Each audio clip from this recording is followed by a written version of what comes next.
My Lords, I am deeply privileged to speak for the first time in your Lordship's house. It is an honor to take my place on these distinguished benches. I would like to thank everyone in this august house for the warm welcome that I have received from all sides. I would like to thank all the officers, the staff I have met for all the support on all matters, great and small. This includes Blackrod and her staff, the Clerk of the Parliament's office, doorkeepers, police officers, attendants in the library, and dining areas. Their words, I would also like to sincerely thank my supporters, the noble lady Baroness Manningham-Buller and my noble friend Lord Ray. In preparing for this occasion, I visited the archives of Hansard and read the maiden speeches of several noble lords, past and present, with whom I share an interest in the economy. Former Chancellors of the Exchequer, my noble friends, Lord Clark of Nottingham, Lord Lawson and the noble Lord Darling, former Bank of England governors, the noble Lord King of Lothbury, business leaders and economists, my noble friends Baroness Lee and Baroness Fairhead, and the noble lords Lord O'Neill and Lord Skidelsky. Their words on the centrality of economic growth underline how much of what I wish to say today has echoed in this chamber through the decades. Yet the theme of economic growth and its impact on all our lives is as important today as at any other point in living memory, perhaps more so.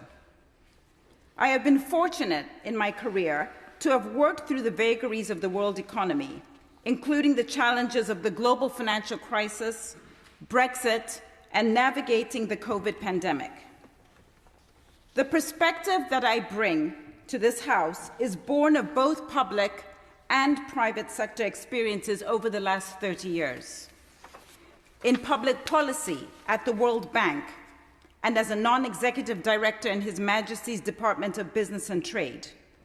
In finance, in the City of London, having spent nearly a decade at Goldman Sachs. In business, on the boards of many large global and complex organizations, including Barclays Bank and the Investment Committee of the Oxford University Endowment.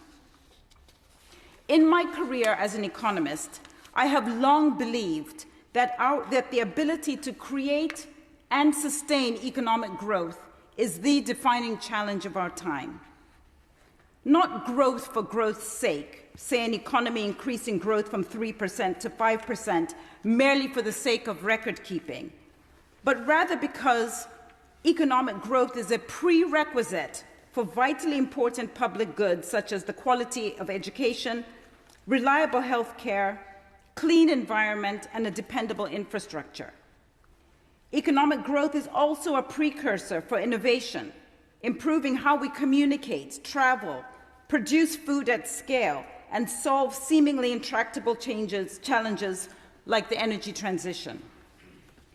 And importantly, growth is necessary to maintain a healthy democracy.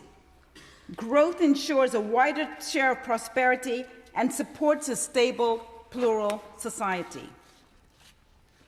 Taken together with growth, economic growth, we are able to put a dent in poverty and sustain human progress. Without economic growth, lives become smaller and society atrophies.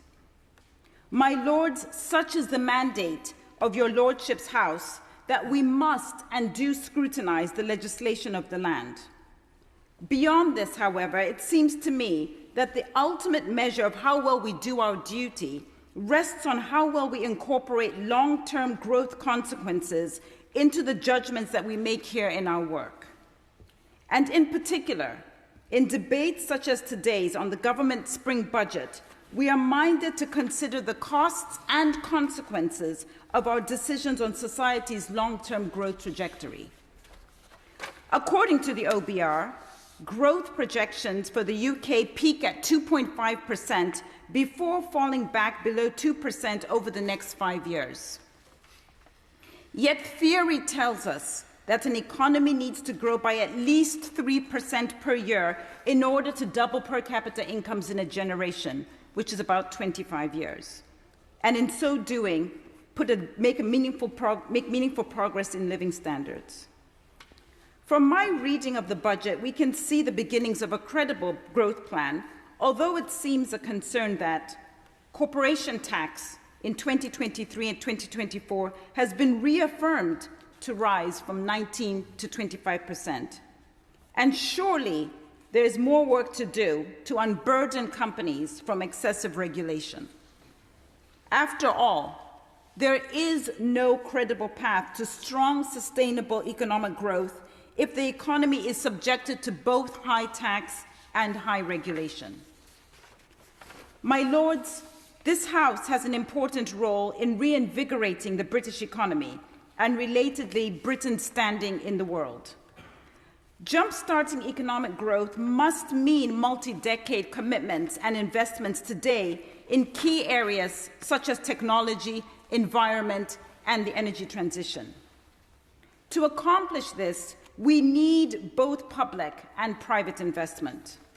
In this spring budget, I am encouraged to see government pledges to drive investment, including corporation tax relief worth £25 billion to businesses over the next 3 years, investment in technology R&D worth £1.8 billion, and in energy, I am pleased to see commitments of up to £20 billion in carbon capture projects.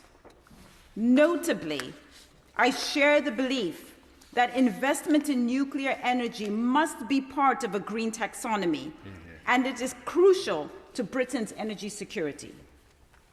My Lords, if the United Kingdom is to remain competitive in the intensifying contest for global private investment, the government must also continue to telegraph time-consistent policies. These are policies that reduce economic uncertainty and offer investors confidence that when they invest in Britain, they can reasonably expect to generate returns above the cost of capital. Crucially, policy framing must not merely be obsessed with risk mitigation and setting rules for what we cannot and must not do. It must also point towards innovation and investments that catalyze economic growth, as we have seen in this budget. My Lords, the world's population has now surpassed 8 billion people, with estimates that nearly 90% of the world's population lives in the developing world. Having been born in Zambia and spent my formative years in Africa, I am acutely aware of how the rapid shifts and trends emerging from these developing regions, demographics, resource scarcity, geopolitics, are shaping the prospects for growth in Britain and the global economy in its entirety. The fact that I stand here today is a testament that here too in this chamber, there is a recognition that the perspectives from these emerging regions must continue to be represented in the important work that we do. Yeah.